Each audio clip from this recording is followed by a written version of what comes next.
We begin this morning with the fallout from what appears to be the first known U.S. strike on land in Venezuela. If it was indeed carried out by the Trump administration, it marks a major escalation in the U.S. military campaign against alleged drug trafficking by the South American country. President Trump is facing mounting questions after he acknowledged a recent explosion on Monday. There was a major explosion in the dock area where they load the boats up with drugs. They load the boats up with drugs. So we hit all the boats, and now we hit the area. It's the implementation area. That's where they implement, and that is no longer around. The CIA is not commenting on reports that it was responsible for carrying out the strike last week, and NBC News has not independently confirmed the strike. The White House also did not respond to NBC's request for comments about the president's remarks. House Democrats, though, now calling on the administration to provide many more answers. Retired Army Colonel Steve Warren is standing by for us with military analysis. But first, let's go to NBC News senior White House correspondent Garrett Haake for the very latest. Garrett, good morning. So far, neither the CIA nor the Pentagon are commenting on this, but information is coming out in bits and pieces, from a recent radio interview the president did to some eyewitness accounts that may be tied to the apparent U.S. strike on land. What are you learning? Yeah, Jess, good morning. This is a strange situation where the facts don't all seem to add up to paint the same picture. The president first acknowledged this strike in a radio interview last Friday. It took a couple days before reporters were able to ask him about it. The president had said the strike had taken place 2 days prior. That would have meant on Christmas Eve. Since then, the administration, not the Pentagon, not the intelligence agencies, no one else in the administration has put out any information about the strike. And what we've been able to find out from the Venezuelan side comes to us in the form of tribesmen who we've talked to, members of the indigenous community who live in this area of northwest Venezuela, who say there was an explosion of some kind in what they described as a storage hut, but that had happened on the 18th of December. So is it possible there was more than one strike? Is it possible that the president is misspeaking? We simply don't know. But we do know, as you laid out, that there's going to be a significant push for answers to those questions from members of Congress, particularly Democrats, who are already demanding a briefing from the administration as soon as they get back to town next week. So much more to that, I'm sure. On another foreign policy front, Ukrainian President Volodymyr Zelensky says he's discussing the possibility of hosting U.S. troops in Ukraine as part of security guarantees involved in a potential plan to end the war with Russia. What would it look like to have U.S. boots on the ground in Ukraine, Garrett? And is the White House saying anything about this yet? Look, I think that possibility is still a remote one. The president, you'll remember, ran on the idea of ending the war in Ukraine. He was firmly against the idea of further U.S. involvement. He's continued U.S. involvement to some degree over the first year of this administration, but deploying troops in what amounts to still an active war zone where they could serve as a tripwire as NATO troops with Russia, I think would be a politically perilous move for this administration. That said, Zelensky and his European allies have made it very clear that they see the security guarantees, the idea of a really firm buffer against a future aggressive action from Russia, as a key element before they will agree to anything in this peace plan. Zelensky has said that the idea of a 15-year security guarantee isn't enough. He wants to see that bumped up to 50. I think this is one of those issues in which both sides want to make it appear perhaps that they are a little bit closer to an agreement than they actually are, because the logistics of how this would work, whether it be U.S. troops, Polish troops, troops from some other NATO nation, all of which Russia has rejected, is a very important small thing that could become a big stumbling block to ultimately getting to a peace deal.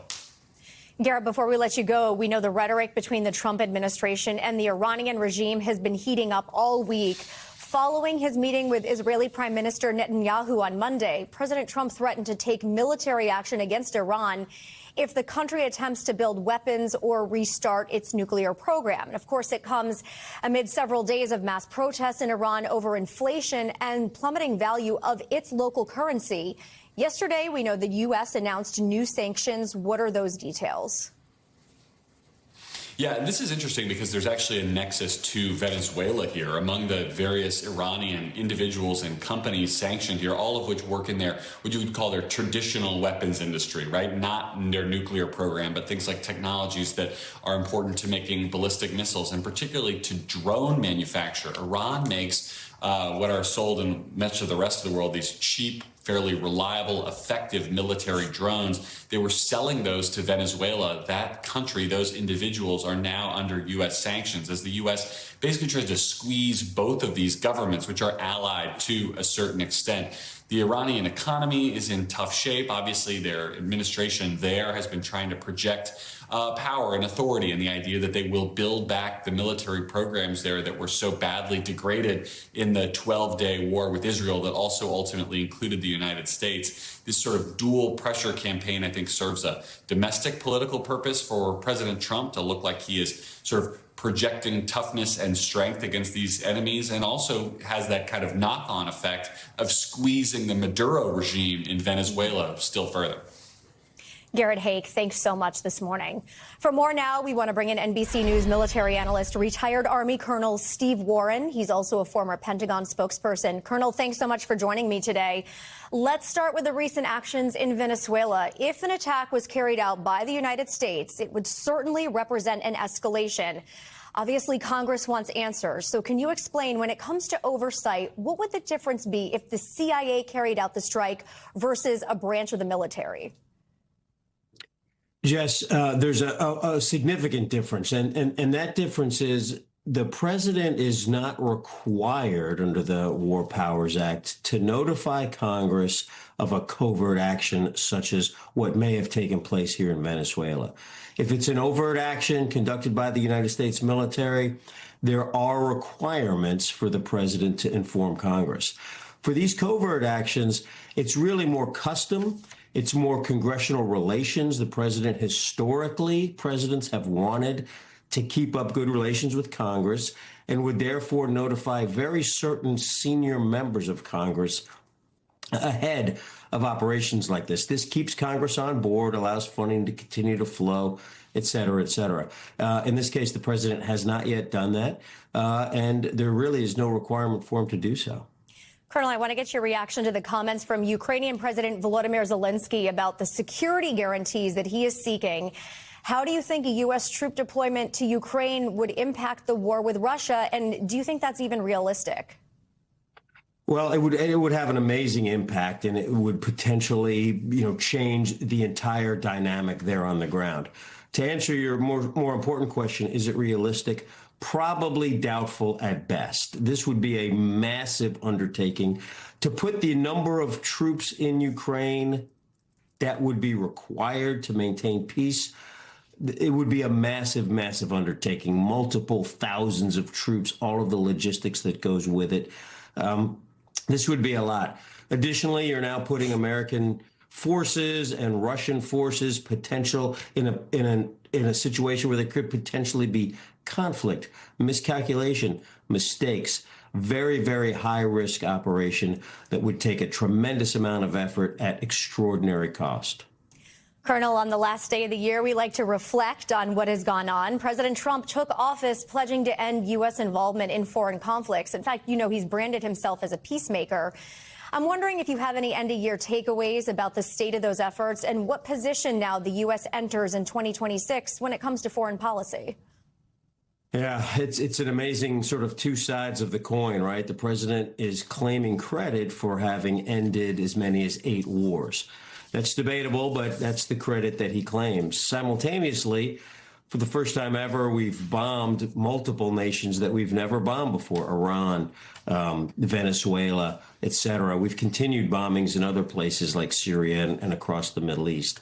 So I think the number one takeaway here, Jessica, foreign affairs, international affairs, geopolitics, these are complicated, difficult, thorny issues that require a tremendous amount of work, skill, and experience to work through. Colonel Steve Warren, happy early New Year to you. Thank you so much. Thanks, Jess. The Trump administration says it is halting all federal child care funding to Minnesota. It comes as the FBI ramps up an investigation into allegations of widespread fraud at daycare centers in that state. Over the weekend, a right-wing YouTuber accused several child care centers in the Minneapolis area of fraud in a now viral video. Now, the Department of Health and Human Services says there will be new funding requirements for child care programs across the U.S. NBC News senior Homeland Security correspondent Julia Ainsley joins me now with more on this. Julia, good morning. Let's go back a little bit. The Justice Department has been running a sprawling investigation that involves some members of Minnesota's Somali community for years. There are about 84,000 Somali Americans who live in the Minneapolis area. State officials say only 82 are linked to fraud schemes. So how widespread do officials think this is, and how far back does it go? Well, it does go far back. I mean, there were initial fraud investigations after PPP loans went out during COVID. And in Minnesota, in this area alone, they found $250 million worth of fraud going out to child nutrition programs in 2022 under the Biden administration. Of course, there was widespread fraud across the country with a lot of loans after the pandemic. In Minnesota in particular, though, there have been continued interest. Just in September, there was what was known as Operations Twin Shield. They looked in the Minneapolis area and continued to find issues related to fraud, that time related to immigration benefits. And yes, oftentimes this does involve the Somali community. As you pointed out, it's a huge community. It's the largest diaspora of Somalis anywhere in the world. Most of them came in the mid-90s amid the country's civil war. Many are naturalized U.S. citizens. And so, of course, people in the Somali community say that this is giving them an unjust reputation. But what's important to know is that what has sparked this change overnight, this drawback of funding, this extra scrutiny for childcare across the country, is because of a still yet unproven viral video in which this right-wing YouTuber, Nick Shirley, goes to daycare centers across Minneapolis and says there are no children there. Julia, the Justice Department and the FBI both sent agents to dozens of those businesses in Minnesota this week. Two questions here. Have they uncovered any new evidence of fraud? And do we have any response from people who worked at these daycare centers that are being accused? Well, that is clearly the question now. I mean, this video really caught fire right after the Christmas holiday. And on Monday, the commissioner in Minneapolis, in the state of Minnesota, who oversees his daycare, said they would also be going door knocking to those businesses in the video. FBI said they were already on the ground. DHS knocked on more than 30 businesses on Monday. We've yet to see what the results of those are. And so far, what we've heard from just our own affiliate in Minneapolis, speaking to a business owner of one of those daycares where Nick Shirley visited, said he came outside of business hours. He said they usually provide childcare starting at 2 p.m., likely for kids after school, and said that he came early in the morning. So, of course, there were no children or cars there. When our affiliate went, there were many cars there. And so it's questions like that, things like the time of day when he visited, that all really need to be settled at this point. But there are already policy changes as a result. And we will get to those in just a second. But first, I want to mention that current federal prosecutors estimate the total amount of daycare fraud in Minnesota could top $9 billion. But state officials say that's not true. They think it's more like millions of dollars in fraud over the last 7 years, not billions. Either way, how are Minnesota state officials responding to the latest developments in this investigation? Well, they are responding by saying that they are also going out and door knocking and going to those businesses. They say that each of the 10 daycare centers featured in Nick Shirley's video had received a visit by the department overseeing child care and welfare in the Minnesota area just within the last 6 months. And that while there had been some other violations we saw, like not having crib mattresses up to standards, they did not see any fraud violations. But we expected to get those results yesterday. We've not yet heard from the commissioner's office about what they found in the particular cases of those 10 daycare centers. And now for the possible policy changes, how will the new federal funding requirements for childcare change? Well, this will mean a dramatic pullback, of course, when it comes to all of this federal funding going to Minneapolis. They'll continue to receive state funding through what's known as the CCAT program. But across the board, there will be new requirements for daycare centers that are receiving federal subsidies. Now they'll be asked to provide photo evidence, really just to show that they are in existence and bringing in children. So far, what we've seen from HHS is that they want more photographic evidence of the businesses, of the kind of business that these daycare centers are providing. All right, Julia Ainsley, thank you so much. New Year's Eve preparations are happening around the world right now, and one of the biggest celebrations is just a few blocks away from us over in Times Square, where more than 1 million people are expected to gather tonight. Officials here in New York City have been working around the clock to ensure the start of 2026 is both memorable and safe. For more on this, let's check in with NBC News correspondent Emily Ikeda, who is in Times Square this morning. Emily, good morning. I saw the barricades up, the road closures when I was coming in. What other preparations is the NYPD making to make sure that everything is safe?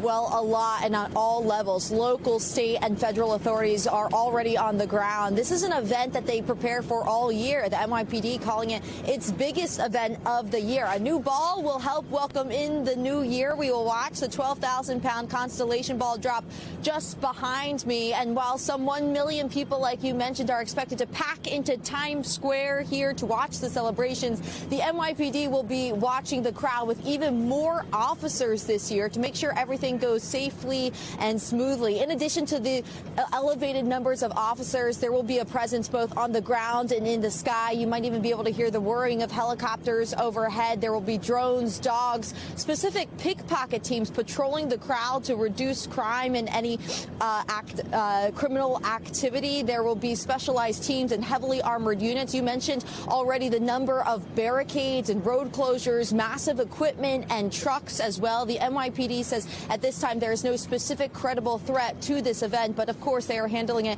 with a lot of vigilance. Also, the other factor here that officials are paying close attention to is just the cold, the frigid temperatures, encouraging people to layer up, to bundle up, not just here in New York, but also from Minnesota to Maine, as so many people are bracing for dropping temperatures. Jessica. A dropping ball and dropping temperatures. Emily Ikeda, thanks so much. Yeah. And with that, let's get a look at your New Year's Eve forecast with your morning News Now weather. Meteorologist Kevin Jeans joins us now. Kevin, good morning. Big night. Good morning, Jessica. Yeah, so areas where it's cold, it is also going to be windy. So you've got the wind and the cold air and some snow showers to contend with across the Northeast. Heavy rain once again out west across California. I'm going to get back to that in just a moment. But cold blast air across the Great Lakes, the Midwest, and the Northeast. So for the ball drop tonight, in New York City, temperatures lower 30s. The wind actually not too bad. The wind's going to increase after midnight, and especially tomorrow it will be windy. But still, it's going to feel like the low to mid-20s. So, as you just heard, layer up. Winter weather alerts for more lake effect snow yet again on the eastern edges of the Great Lakes, and you're looking at more big-time snow. It has been snowing just relentlessly, really, over the last week. This continues the rest of this week. So another clipper system moves through. We'll see a few snow showers across the Northeast, but it's those lake effect bands we're most concerned with. So an additional foot, even 2 feet possible through Saturday.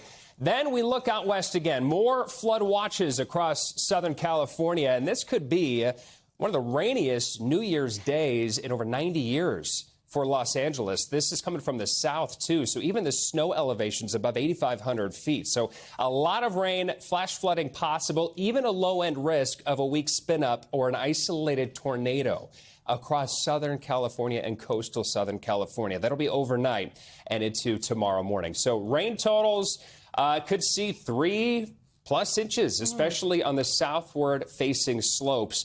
Kind of unusual. The only severe threat we have across the country, Jessica, is Southern California. From about midnight until noon tomorrow, some heavy rain, flooding once again, top of mind there. Even lightning, very rare to have lightning strikes in January, but Rose Bowl Parade, New Year's Day. Yeah, it looks messy. Looks messy. A lot of rain. A lot of cold here in the Northeast. A lot of cold here. Kevin, thank you. We thank you for watching, and remember, stay updated on breaking news and top stories on the NBC News app or watch live on our YouTube channel.